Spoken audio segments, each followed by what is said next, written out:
Bonjour à toi, je suis Carole, fondatrice de Mon Marketing Holistique et j'aide les thérapeutes, les coachs et les praticiennes du bien-être à lancer leur activité et à trouver des clients de façon holistique.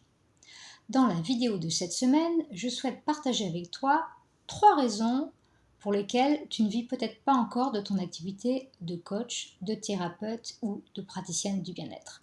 Ce sont des raisons que j'entends très souvent, que je constate très souvent lorsque je fais des appels avec des clientes potentielles ou également parmi les clientes que j'accompagne à lancer leur activité et à trouver des clients de façon holistique. Bonjour Angélique.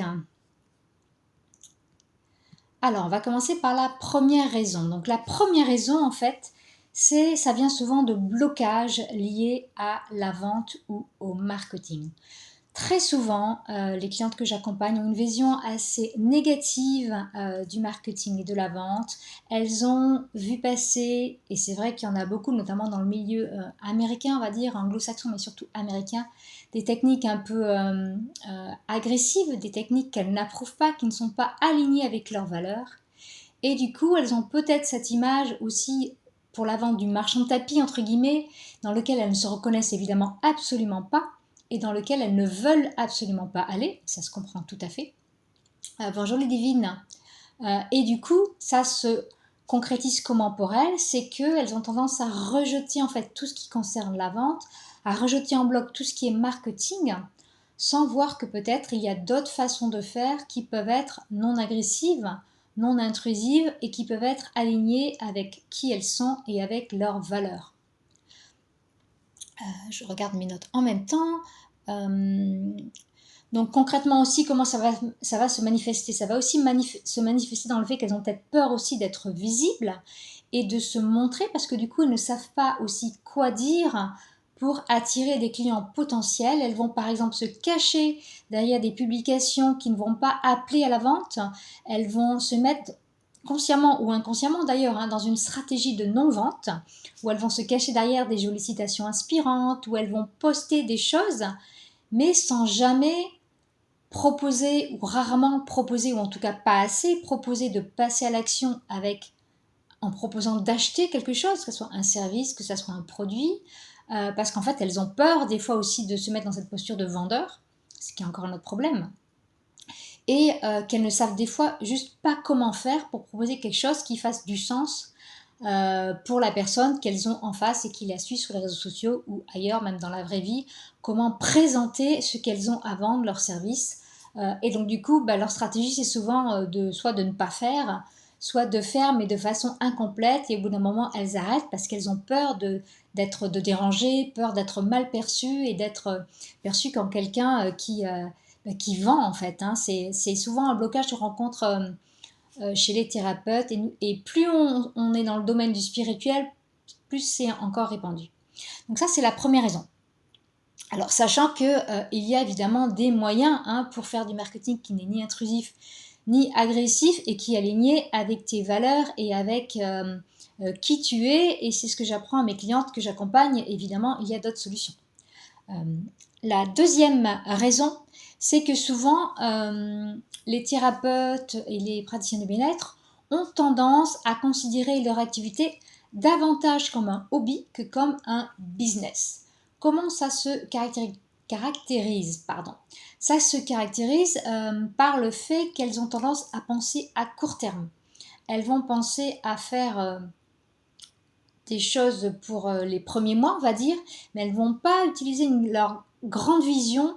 Quand je demande à mes clientes souvent de se projeter à 1 an, même 1 an, ça leur paraît souvent très difficile. C'est un exercice qu'elles ont souvent, bonjour Jessica, qu'elles ont beaucoup du mal à faire. Et pourtant, c'est juste une projection à 1 an. Je ne demande pas de te projeter à 5 ans ou à 10 ans, mais déjà ça, c'est difficile. Donc ça montre en fait que la vision est souvent à court terme. C'est un des premiers critères. Également, il y a une tendance à vouloir tout faire soi-même. Alors, en général, sauf exception, si tu t'es reconverti, parce que c'est souvent des reconversions, en tout cas beaucoup parmi les clientes que j'accompagne, comme thérapeute, comme coach, tu n'es probablement pas webmaster, tu n'es probablement pas commercial, à moins que tu étais une ancienne commerciale avant, mais peut-être pas dans le même secteur. Tu n'es certainement pas aussi copywriter. Et qu'est-ce que j'oublie? Tu ne sais peut-être probablement pas faire de pub Facebook. Et voilà, tout à l'avenant.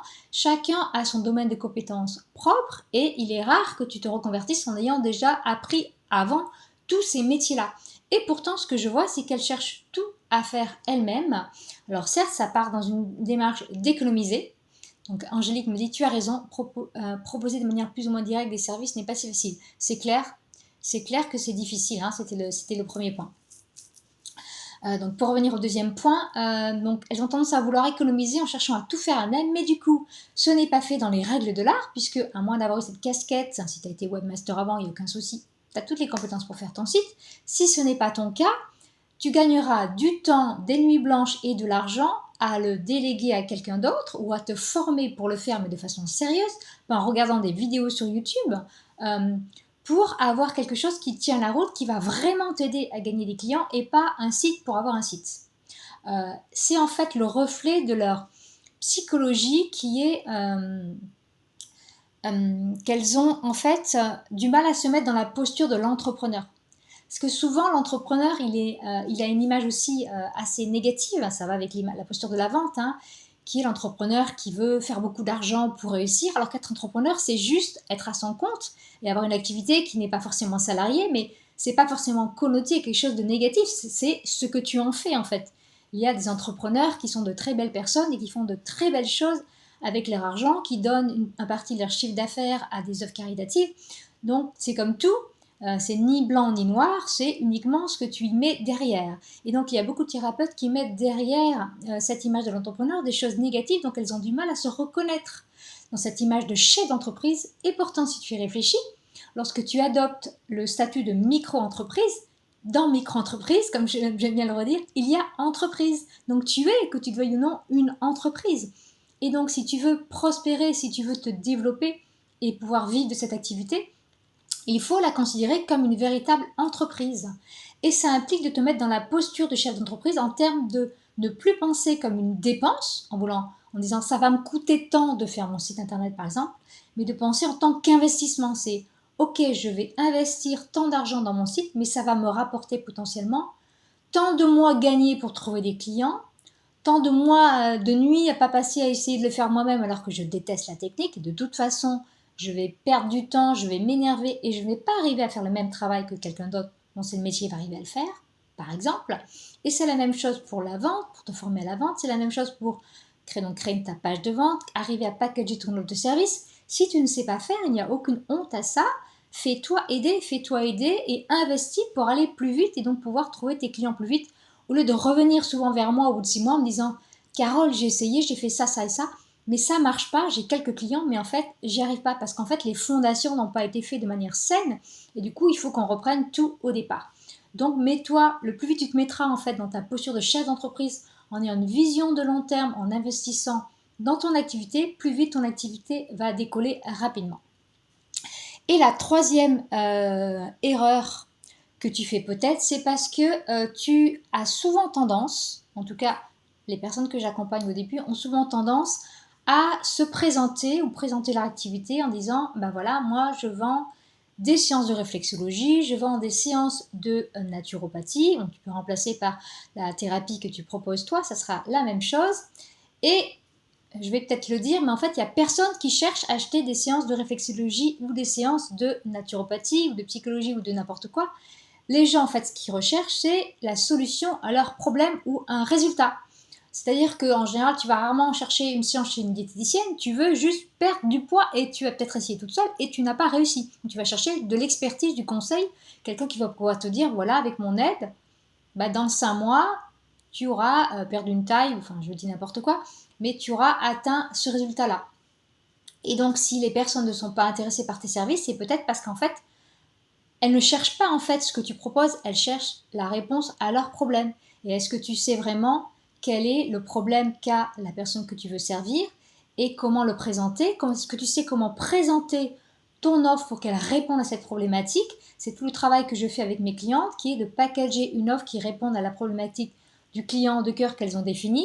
Et ça permet en fait de trouver beaucoup plus facilement des clients puisque du coup, tu es là comme apporteuse de solutions et tu te positionnes différemment aussi, tu te démarques des autres thérapeutes, des autres coachs, des autres praticiens du bien-être qui sont autour de toi. Donc si cela a résonné en toi, si tu as besoin de faire le point sur ton activité ou sur la façon dont tu trouves aujourd'hui tes clients de façon holistique, je te propose de réserver un mini audit de 45 minutes avec moi. C'est très simple. Pour en bénéficier, il faut que tu sois coach, que tu sois thérapeute ou une autre praticienne du bien-être, comme une naturopathe, comme une sophrologue, une praticienne en EFT, en hypnose ou encore une énergéticienne ou tout autre domaine dans le bien-être. Note que je ne travaille pas avec les professionnels du MLM parce que c'est un fonctionnement qui est totalement différent que je ne maîtrise pas, donc je ne pourrais pas t'aider là-dessus. Et je vais donc t'aider. Déjà, on va faire connaissance pendant 45 minutes et puis on va faire le point sur ton activité, quel est le grand rêve que tu as et quelles sont les étapes que je vais te donner pour pouvoir arriver à atteindre ce grand rêve que tu as. Et pourquoi je fais ça? Je fais ça parce que c'est ma manière de trouver des clients aujourd'hui. Et puis parce que d'expérience, il y a beaucoup de personnes en fait à qui je propose ce midi audit offert qui ont envie ou qui se rendent compte que ça va être difficile de travailler seul et donc qui ont envie de travailler avec moi. Donc en fait, c'est une stratégie gagnante-gagnante.